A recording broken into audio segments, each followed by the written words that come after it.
Hey guys, this is Bruce from Epic Exposure LLC. We're just doing a tour of the studio today and some of the features, and I just wanted to call your attention to this area over here. This is our hair and makeup area. We only have one of them, and it is not in a room in and of itself, but we do have all of the things that will make your HMUA, be successful. The other thing we do have here is our changing room. Not tremendously sophisticated. There's a bench and a mirror inside there.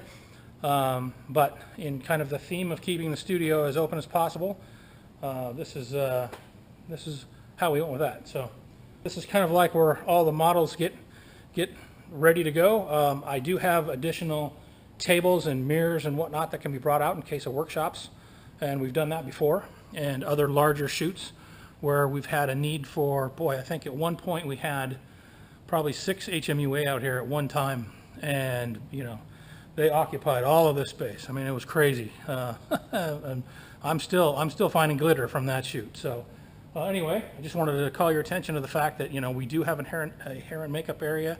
We do have a changing room. All right, we'll see you next time. Bye-bye.